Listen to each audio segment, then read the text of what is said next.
What's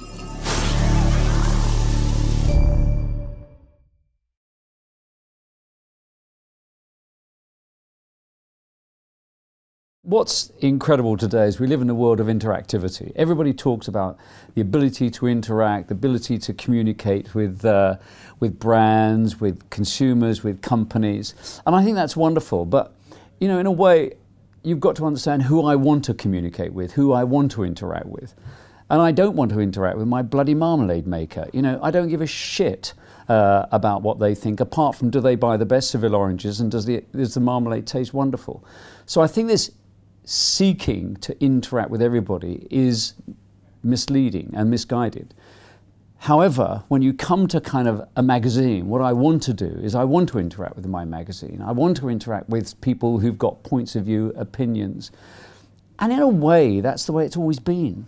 I mean, magazines have always been like that. They've always been things that people wanted to interact with. Now we can do that even more so. And I think any publication that captures that has an ability to open itself out but still have a point of view will be the ones that genuinely succeed.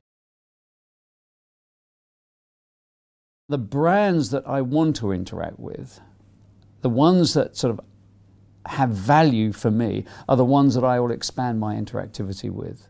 And that's what I think.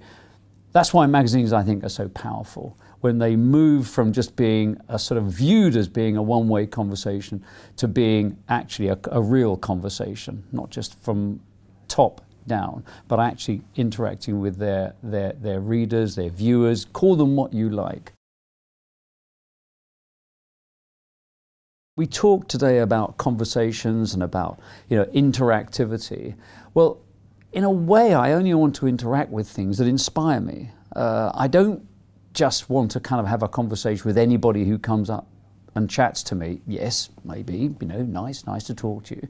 But actually, in reality, I want to be inspired by things. And inspiration is fundamentally important to communication.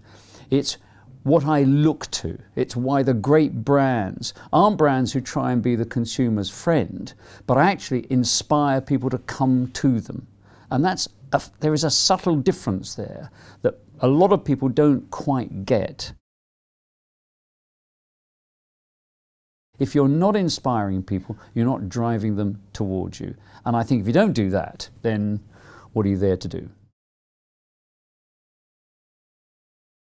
Magazines have a phenomenal future. We are moving to a screen-based society. You know, everything is going to be literally viewed through a screen. It's those journals, those magazines that kind of understand that, manage that process brilliantly, will be the ones that have a fantastic future.